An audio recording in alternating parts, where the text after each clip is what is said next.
Martin Amis, you're the most admired British writer of your generation. Novels, Money, London Fields, Times Arrow, essays, a new collection just out. You once said, if I dropped dead, my sons would know a lot about me by reading my books.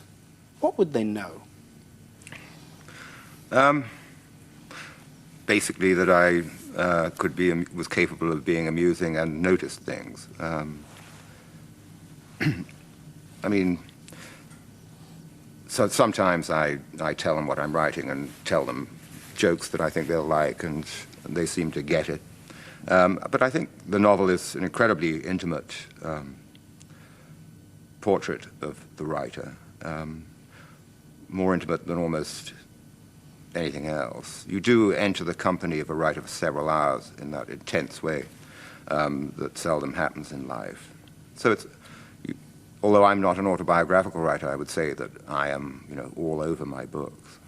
There's a sort of low life, of junk life, in several of the novels, a life of sort of fast food and booze and porn and sleaze. Was that your life? I looked into that that area, sometimes, with the professional dedication of a writer doing research. You mean you made your excuses and left? No, I made my apologies and stayed. But you only have to live that life for 10 minutes to be able to evoke it and explore it. It's like putting real people in your book. Real people that you know are no good because they have too much quiddity and roundness, and they would tend to tug the book out of shape. The best people to put in books are people you've met for 10 minutes, and you can sketch out everything else. You just have an idea of their aura, and you imagine it from there. Same goes for sleaze and so on. Did you research that when you were younger? Yeah, I got a lot in my teens and so on. And you can always imagine alternative lives that you might have led if you had concentrated on one perhaps rather regrettable interest or hobby of your teens and become that person. You can consult that different self who has taken that road. It's not a full-time job, keeping up with these things. You said, I think, of John Updike, that most writers need a wound, physical or spiritual. What do you mean by that? Why do they need a wound? I suppose just to broaden sympathy. It's usually a psychological wound.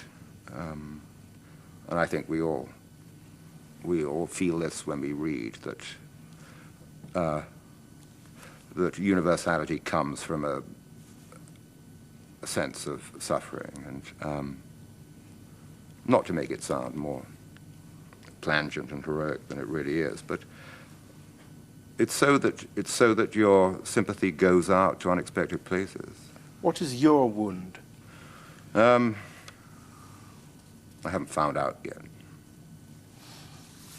You're 5'6" tall. Maybe that's it. And you said that you'd spent 20 years worrying about that. Did you really worry about that? Yeah. I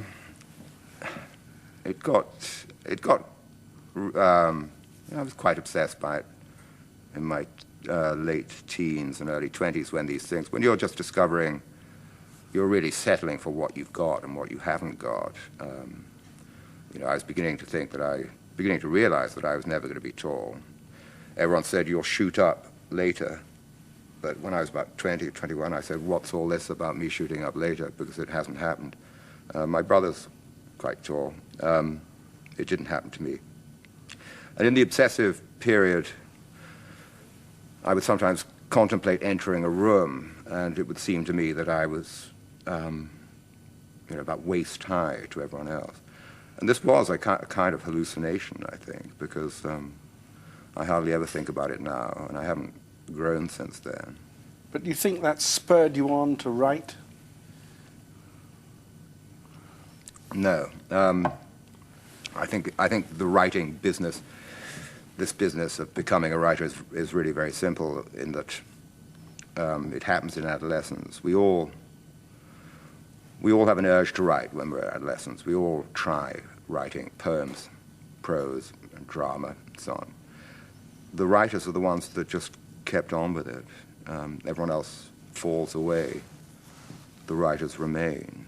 That is why there has to be something innocent about a writer, no matter how knowing he seems.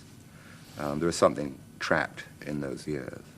Your father, Kingsley Amis, the novelist, said, "I believe that genes explain why Martin is a writer." Do those genes explain why you're a writer? Well, they don't seem to elsewhere. I mean, what usually happens is that the sons, the daughters, even the mothers, the fathers of writers, write one novel and then shut up, seems to be the deal. I don't think there are other cases of two writers being alive, being, to quote my father, some good, and both having a body of work out there simultaneously. It seems that musical talent and painterly talent are more strongly inherited than literary talent on the whole. Was it ever a difficulty for you, a wound for you, that your father was a writer before you? No. It's quite complicated, not necessarily very interesting business, but how it went was this. It made it easier for me when I started, because any publisher would have published my first novel out of vulgar curiosity and even venality. People were very nice to me too when the book came out. I think the reviews were protective, generous. Then that generosity became rather strained because I didn't do what you're meant to do as the son of a writer, which is write a couple of books and shut up. I went on doing it, and I think people are exhausted by that. They think, Christ, enough. And then that initial generosity curdles, and you get something like exasperation. The other interesting thing, fairly interesting thing, is that being the son of a writer means that you're more professionalized in certain ways, and you have perhaps a smaller ego. I don't get upset by bad reviews. I do not lie down in the fetal position behind the sofa for 8 hours. I do not stare at the wall for a week. But I don't feel pleased about praise either. I don't get the highs and lows at all. It's all rather median for me. Do you rush to read them? No, I'm in no great hurry. I mean, I will read them. I'm not, again, the kind of writer who claims never to have read a review of his and then turns out to have them pretty well by heart. Were you